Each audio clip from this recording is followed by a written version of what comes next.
এটা হলো জামা কিনবি, এটা হলো মিষ্টি খাবি, মায়েরও পানি নিবি। 500 টাকার মিষ্টি খাবো। নে জামা কিনবি।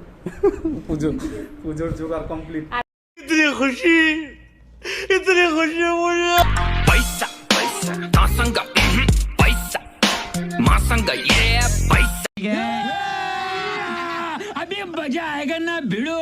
তো পুজো তো চলে আসলো, কেনাকাটা শুরু করতে হবে। দিদিদের কাছে থেকে পেয়ে গেছি হচ্ছে পুজোর শপিং করার টাকা। তো আজ আমি ফার্স্ট যাবো হচ্ছে জাজল। যা যা কিনবো ভেবেছি সবকিছু যদি পেয়ে যাই তাহলে তো ভালো কথা, তাহলে তো আর দ্বিতীয় দিন যেতে হবে না।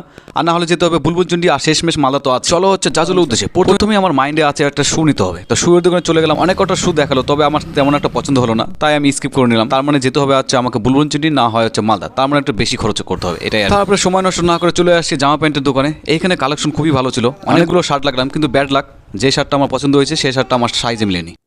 তারপর অনেকগুলো প্যান্ট থাকলো, প্যান্টগুলো প্রায় সবটাই আমার চয়েস হচ্ছিল, তবে আমাকে নিতে হবে একটা। তবে তোমরা গেস করো কোন প্যান্ট আমি নিয়েছি। হ্যাঁ, এখান থেকে একটা প্যান্ট আমি নিয়েছি। প্যান্ট চয়েস করো কমপ্লিট। তো আমার নিতে হতো একটা কুর্তা। দাদাকে বললাম যে একটা কুর্তা বার করতে, দাদাটা বললো যে কুর্তা এখনো আসেনি, কিছুক্ষণ ওয়েট করো। তাই চলে আসলাম জাজল স্ট্যান্ডে আমার বন্ধু অতনুর দোকান, যেখানে মেয়েদের পুজো সাজার জন্য সবকিছু পেয়ে যাবে। তোমরা আসতেই পারো, আশা করি সবকিছু পেয়ে যেতে পারো। বন্ধু তো এখানে দোকানদারি করতে ব্যস্ত, তাই এখানে ডেকে নিলাম হচ্ছে সুমিরঞ্জনকে। তো তারপরে এখানে আমাদের চললো হচ্ছে 8 জন বন্ধু। অনেকক্ষণ ধরে এখানে আড্ডা মারার পর আমি আবার চলে গেছি দাদাটার দোকানে। দাদাটা অনেকগুলো কালেকশন দেখালো, কিন্তু আমার খুব একটা পছন্দ হলো না, তাই আমি একটা প্যান্ট নিয়ে চলে আসলাম বাইরে। পুজোর শপিং একদিনে কমপ্লিট হয় না, অনেকদিন ধরে কমপ্লিট করতে হয়।